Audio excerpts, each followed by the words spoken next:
Okay, everybody, we're back here at BSD International at the second floor, Elson City Tansa, and I am with Ate Madel, and she's going to be introducing to us the latest flagship phones of one of the leading camera phones or smartphones in the market today, Oppo. Alright, so bago pa tayo mapatuloy, like, share, subscribe po lamang dito sa Rod Dem Vlog. So without further ado, Ate Madel will be introducing to us the latest models of Oppo. So yun, good afternoon po. I'm Madel po. Promoter po ako dito sa SM Tansa. So yun po, ito po yung mga bagong model natin kay Oppo. Meron po tayo A18 kasi wala po tayo mga level. Meron tayo A18, A38, meron tayo A58, A78, and yung pinakabago natin yung 11 series po. Meron 11 series. So pwede isa-isay natin yung mga... Start po tayo kay A18. Okay. So wala tayong live demo pero almost the same naman po siya kay A30. So yun po. Sa appearance po, ito po yung same color nila. Yung isang color po ni A18 is color blue. So ayan po, kung mapapansin nyo, one of the entry-level smartphone natin, pero parang LCD display na siya. Pero actually, ano lang talaga siya. Parang AMOLED display na po siya, pero parang ano na siya, AMOLED. So, kung sakali po yung pinaka-refresh rate niya is naka 90 Hz na siya, kaya kung mapapansin nyo, very smooth na rin siya. Doon sa price range niya. Kasi usually po yung mga ganyan, mga 60 Hz lang, usually nagpumapalo. Pero ngayon yung pinaganda kay Oppo, naglalabas na siya ng mga mababa lang yung price, pero mataas na po yung specs natin. So, check natin yung camera. So, sa camera po natin, kung sakali, si A38, same na rin po sila ni A18, 50 megapixel camera na po. So, yan yung pinaka-main. Ito po yung selfie cam. Ayun, napakalinaw. Napakalinaw, no? So, hindi na siya po over-filtered or ano, very natural lang po. Sa gaming? So, sa gaming po natin, goods na rin naman po siya since 90 Hz na nga rin po siya. Then, maganda na rin po yung chipset niya. For how much? 7999 po. 4 plus 4 na po siya, bali 8 GB, then 128 na po yung pinaka-internal natin. So, powered by Superbook din po. Kaya kahit medyo babad po siya sa charger, nag-auto stop na po yung pag-ano naman. So, ma-avoid natin dyan yung nasisira yung battery. Nasisira battery. Okay. What else do we have? Meron po tayo sumunod, A58. Ang price niya po is 8,999 from 999. Yun po yung original price talaga niya. So, nakalas na po siya ngayon. 8,999 na lang. So, sa pinaka-ano natin, sir, sa RAM natin, 6 plus 6 na po siya. Bali, 12 GB na po yung magagamit mo. Then, 128 na po tayo sa internal storage. Then, sa charging po, 33 watts na rin siya. Then, 50 megapixel na rin po sa atin. So, tingnan natin.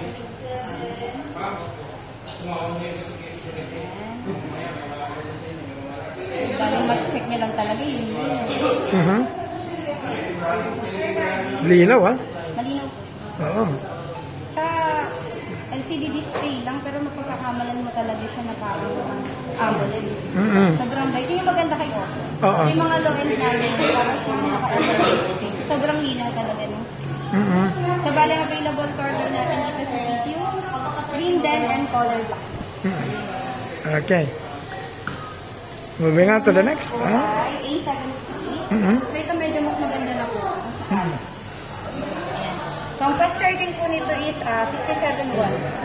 67 watts. Nasa 67 na po siya. 5,000 yung battery. Full HD Plus din po. Kaya makapansin nyo, maganda na rin talaga yung kanyang screen. And very responsive. Very responsive. Alright. Pinaka-internal po natin, 8 GB. Expandable pa po siya ng 8 GB ulit. Bali 16 GB. Then 256 na po yung pinaka-internal. Yung internal storage niya? Yes. Oh, malaki. Na po siya. Malaki. So, ito po yung naka-AMOLED display na. Anong pinaka-highlight ng phone na yan? Po? Anong pinaka-highlight niya? Yung camera niya? Ay, camera. Check natin yung camera.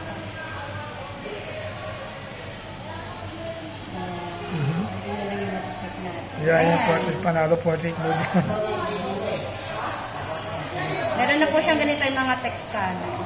So, sa mga student dyan or yung magsasend ka ng mga documents, usually kailangan pa natin tansya talaga sir. No? So, sa ano natin, sa text scanner, nakamatic na yan. Yan, picturean mo to. Sa kunyari documents yan. Kusa na siya, yan, makita mo yung nag-yellow. Picturean mo, then automatic na. Siya na talaga yung pinaka. Anong nagagawa niya? Ayan sir, hindi mo na kailangan mahirapan mag-focus. Oo. So nakamatic na siya. Nakaka-capture niya yung ano. Scanner. Okay. Scanner lang din. Okay, parang Pero ano. na rin po siya nitong dual view. So makakapag, kasi pang-vlogging din po. Vlogging din. May naghahanap po kasi ito pang-vlogging daw nila. So yan yung usually hinahanap nila sa amin. Oo. So yan, pwede mo pa siya i-zoom ng full time. Ayan. Then pwede ka mamili ng template kung naka-split, parang bubble, or rectangle. Sa layout niya. For the price of 12.99, ano? Yes po, 12,999 lang po. Maganda, 15 maganda. gram, then 256 na po. 256. Okay, anong kasunod natin?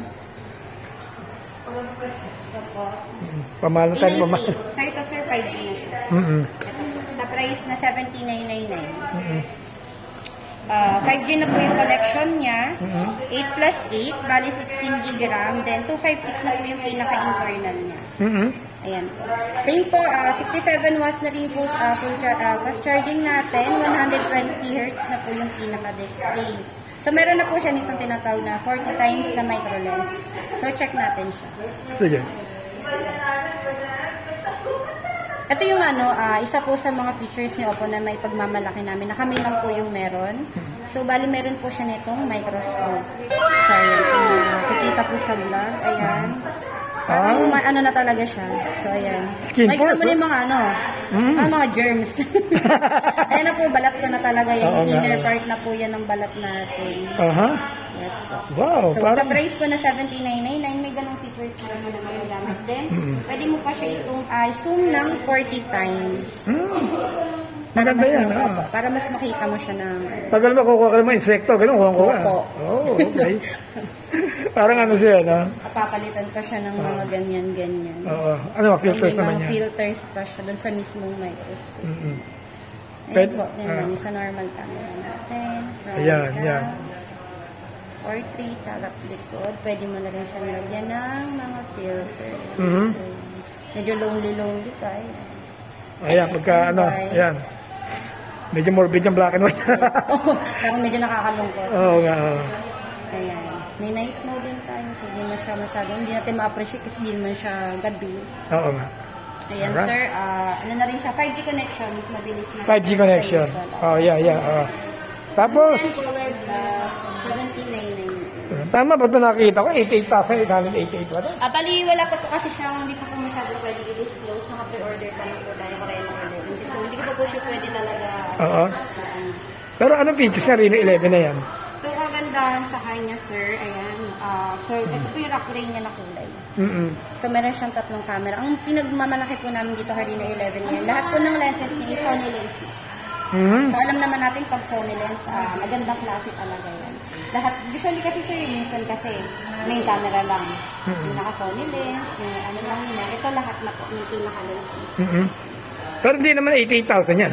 Hindi naman sir. Oo, ano lang yan? Mga less than ano lang siguro po, mga 23 something. Kasi may isa pa kami yung pro. Mga less than 30, mga ganun lang.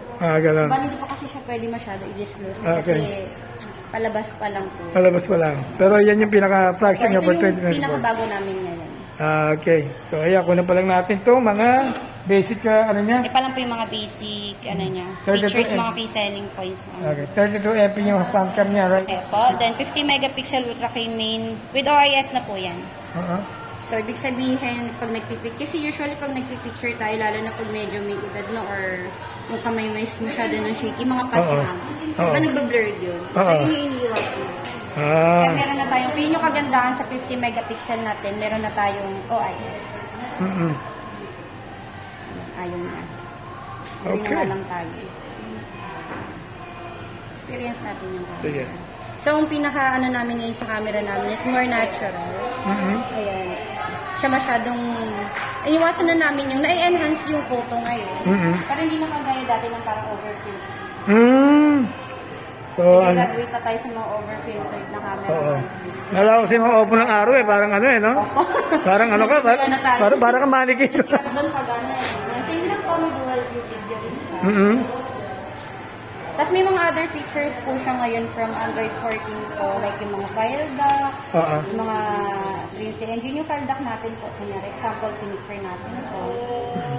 Kunyari, upload mo siya sa Facebook, pwede mo siyang i-store dun sa parang tinatawag namin na file dock. So, ayan siya. Diba, usually, pag nag-upload kasi tayo, parang may mga favorite ka lang na photos. Yun lang yung gusto mo i-upload. Oo, yun lang. Parang hindi ka nababalik sa gallery mo, lagay mo lang lahat dyan. Okay. Parang temporary siya, storage. So, hindi ka na mahihirapan. Isang ano mo na lang siya. Ilagay mo siya sa isang album. Isang album mo na lang din siya i-upload. Okay. Yun pala yan.